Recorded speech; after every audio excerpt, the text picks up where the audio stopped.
আমরা অনেকেই এই ভাষণটা সম্পর্কে জানি না। আমরা অনেক ভাষণ নিয়ে এখন গর্ব করি। নবী করিম সাল্লাল্লাহু আলাইহি ওয়াসাল্লামের এই যে সর্বশ্রেষ্ঠ ভাষণ, এটা কতজন জানেন? বিদায় হজের ভাষণ। কতজন জানেন বিদায় হজের ভাষণে নবী সাল্লাল্লাহু আলাইহি ওয়াসাল্লাম কি বলেছিলেন উম্মতকে? আমরা একটু আপনাদেরকে শোনাবো, শুনিয়ে ইনশাআল্লাহ লেকচারটা শেষ করব। নবী করিম সাল্লাল্লাহু আলাইহি ওয়াসাল্লাম এই দিনে 31টা বিষয়ে উম্মতকে নির্দেশ দিয়েছেন। 31টা বিষয়, সবগুলো বলার সময় পাওয়া যাবে না, আমি কয়েকটা কথা বলছি। নবী করিম সাল্লাল্লাহু আলাইহি ওয়াসাল্লাম সবার সামনে দাঁড়িয়ে দীর্ঘ 23 বছর অক্লান্ত পরিশ্রম করে দাওয়াতি মিশন কমপ্লিট করার পরে সবাইকে সমবেত করে একটা হজ করলেন। হজ করার পরে তিনি গুরুগম্ভীর কণ্ঠে বলছেন, হৃদয়ের সমস্ত আবেগ বের করে দিয়ে বলছেন, হে জনগণ, আইয়ুহান নাস, হে জনগণ, আমি জানি না আজকের পর তোমাদের সাথে আমি কখনো মিলিত হতে পারবো কিনা। একটু চিন্তা করেন, সাহাবীরা সামনে দাঁড়িয়ে আছেন, নবীজি দাঁড়িয়ে এই কথাটা বলছেন, হে জনগণ, আমি জানি না আজকের পরে আমি তোমাদের সাথে মিলিত হতে পারবো কিনা। অতএব যে ব্যক্তি আজকে আমার এই কথাগুলোকে স্মরণ রাখবে, সে যেন অন্যের কাছে এই কথাগুলো পৌঁছে দেয়। হতে পারে যার কাছে পৌঁছে দেওয়া হচ্ছে সেই এই কথাগুলোকে বেশি সংরক্ষণ করতে পারবে। আল্লাহ পাক তার প্রতি রহম করুন যে আমার এই কথাগুলোকে অন্যের কাছে পৌঁছে দিবে। নবীজির ভাষণ। এরপর নবীজি বলছেন, জেনে রাখো, নিশ্চয়ই তোমাদের পরস্পরের, মুসলিমদের পরস্পরের সম্পদ, পরস্পরের রক্ত, পরস্পরের এই যে জান, মাল, ইজ্জত, এগুলো একে অপরের জন্য হারাম। মুসলিমদের পরস্পরের রক্ত, পরস্পরের ইজ্জত, সম্মান একে অপরের জন্য হারাম। এর হানি করা একে অপরের জন্য হারাম। ঠিক যেমন আজকের এই দিন হারাম, এই শহর হারাম, এই মাসও হারাম। নবী করিম সাল্লাল্লাহু আলাইহি ওয়াসাল্লাম বলছিলেন, জেনে রাখো 3টা বিষয়ে যেন তোমাদের অন্তর কখনো খেয়ানত না করে। 3টা বিষয়ে তোমাদের অন্তর যেন কখনো খেয়ানত না করে।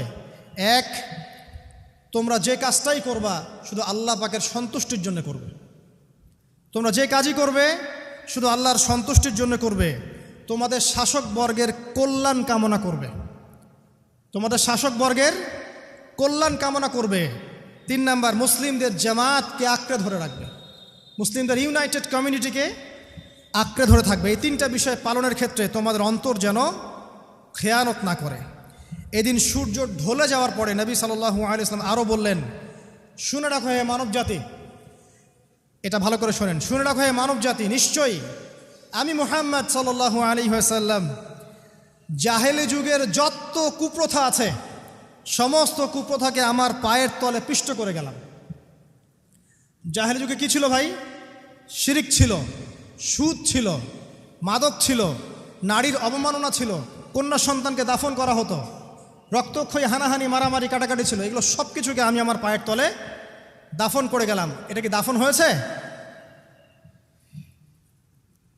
তিনি বলছেন, নিশ্চয়ই আমি জাহেলি যুগের সুদকে আমার পায়ে তলে পিষ্ট করে যাচ্ছি।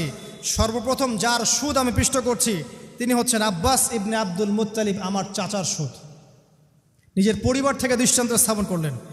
তিনি আরও বললেন, হে উপস্থিত জনগণ, তোমরা মেয়েদের ব্যাপারে সতর্ক থাকবে এবং তোমাদের স্ত্রীদের ব্যাপারে সতর্ক থাকবে, তাদের হকের ব্যাপারে সতর্ক থাকবে, কেননা তোমরা তাদেরকে আল্লাহর কালিমার মাধ্যমে হালাল করে নিয়েছো। অতএব তাদের ব্যাপারে তোমরা সতর্ক থাকবে। তোমাদের উপর তাদের হক হচ্ছে তোমরা যা খাবে, যা পরবে, তাদেরকেও তাই খাওয়াবে, তাই পরাবে। আর তাদের উপর তোমাদের হক হচ্ছে যে তারা তোমাদের বিছানায় এমন কাউকে আসতে দিবে না যাদেরকে তোমরা অপছন্দ করো। নবী করিম সাল্লাল্লাহু আলাইহি ওয়াসাল্লাম আরও বলছেন, এই দিন, আইয়ুহান নাস, হে মানব জাতি, তারাকতু ফিকুম আমরাইন, জেনে রাখো আমি তোমাদের সামনে মাত্র 2টো বস্তু ছেড়ে গেলাম। কয়টা বস্তু? লান তাদিল্লু মা তামাসসাকতুম বিহিমা, তোমরা কোনোদিন পথভ্রষ্ট হবে না যতদিন এই 2টা বস্তুকে আঁকড়ে ধরে থাকবে। কিতাব আল্লাহ, আল্লাহর কিতাব, ওয়া সুন্নতি নবীহি, এবং তার নবীর সুন্নাহ। তিনি আরও বললেন,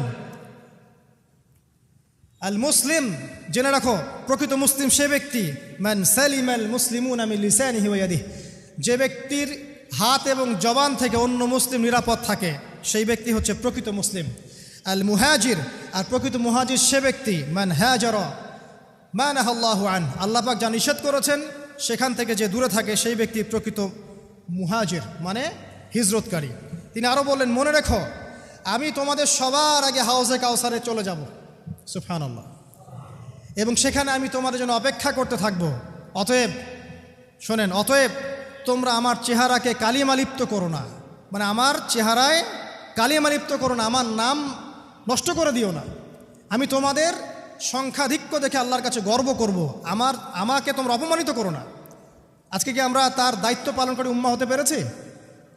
নবীজি বলেছেন, তা আমার চেহারাকে কালিমালিপ্ত করো না, সুবহানাল্লাহ। তিনি বলছেন, ওই সময় কিছু মানুষ থেকে আমি মুক্ত হয়ে যাব, আর কিছু মানুষ আমার থেকে মুক্ত হয়ে যাবে। বলা হলো, কারা ইয়া রাসূলুল্লাহ? তিনি বলছেন, আল্লাহ পাককে আমি বলবো, ইন্নাহুম মিন্নি, হে আল্লাহ, এরা আমার উম্মাহ, এরা আমার উম্মত, আমার সাহাবী। আল্লাহ পাক বলবেন, ইন্নাকা লা তাদরি মা আহদাসা বা'দাক, তুমি জানো না হে নবী, তোমার মৃত্যুর পর এই মানুষগুলো, পরবর্তী মানুষগুলো তোমার দিনের মধ্যে কত বেদাত সংযোজন করেছিল। তিনি আরও বলেছিলেন, হে জনগণ, জেনে রাখো, প্রত্যেক পরিবারের জন্যে প্রতি বছর একটা করে পশু জবাই করার বিধান, প্রত্যেক পরিবারের জন্যে, সামর্থ্যবান পরিবারের জন্য প্রত্যেক বছর একটা করে পশু জবাই করার বিধান রয়েছে। তিনি আরও বললেন, মনে রাখো, একজনের অপরাধের শাস্তি আর একজন কখনো পাবে না, আর বাবার দোষে ছেলে কখনো দুষ্ট হবে না, ছেলের দোষে বাবাও কখনো অপরাধী হবে না। তিনি আরও বললেন, জেনে রাখো হে মানব জাতি, নিশ্চয়ই শয়তান এই বিষয় থেকে নিরাশ হয়ে গেছে যে তোমরা শয়তানের ইবাদত করবে। শয়তান নিরাশ হয়ে গেছে, কিন্তু শয়তান নিরাশ হয়নি একটা বিষয় থেকে, যে তোমরা একে অপরে হানাহানি, কাটাকাটি, ফিতনা, ফাসাদে ব্যস্ত থাকবে, যেমনটা এখন আমরা করছি।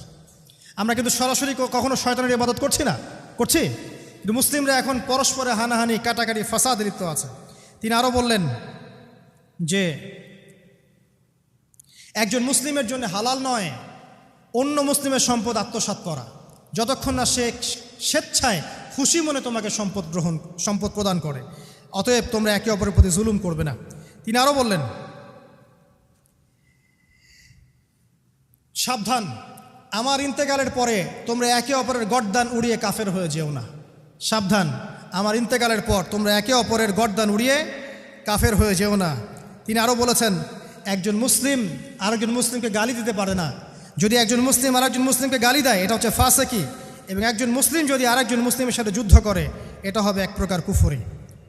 তিনি আরও বলেছেন, হে জনগণ, জেনে রাখো, আমার পরে কোনো নবী নেই, আর আমার পরে তোমরা ব্যতীত আর কোনো উম্মতও নেই। এর চেয়ে স্পষ্ট কথা হতে পারে? আমার পরে কোনো নবী নেই, আর আমার পরে তোমরা ছাড়া কোনো উম্মতও নেই।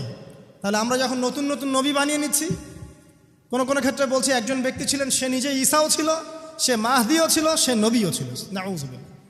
এবং দিন দিন মানুষ এই খাতায় নাম লিখাচ্ছে, সুবহানাল্লাহ।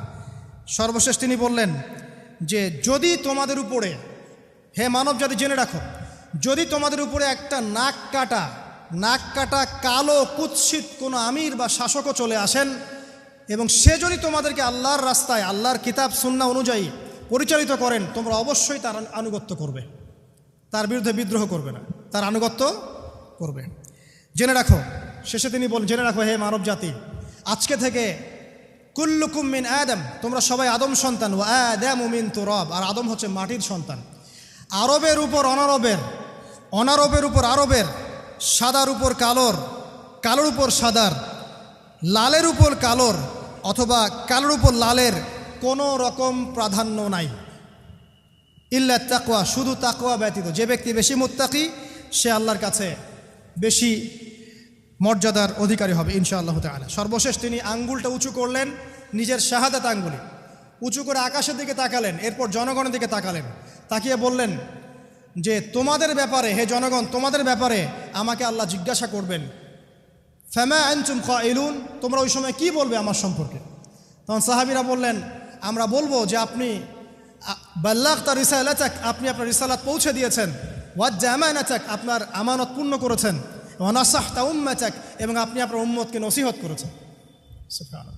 এরপরে তিনি আকাশের দিকে তাকিয়ে বললেন, আল্লাহুম্মা ফাশহাদ, হে আল্লাহ আপনি সাক্ষী থাকেন, আল্লাহুম্মা ফাশহাদ, হে আল্লাহ আপনি সাক্ষী থাকেন, আল্লাহুম্মা ফাশহাদ, হে আল্লাহ আপনি সাক্ষী থাকেন যে আমি আমার দায়িত্ব পৌঁছে দিয়েছি। এরপরে নাজিল হলো, আল ইয়াউমা আকমালতু লাকুম দীনাকুম ওয়া আতমামতু আলাইকুম নি'মাতি ওয়া রাদিতু লাকুমুল ইসলামা দীনান।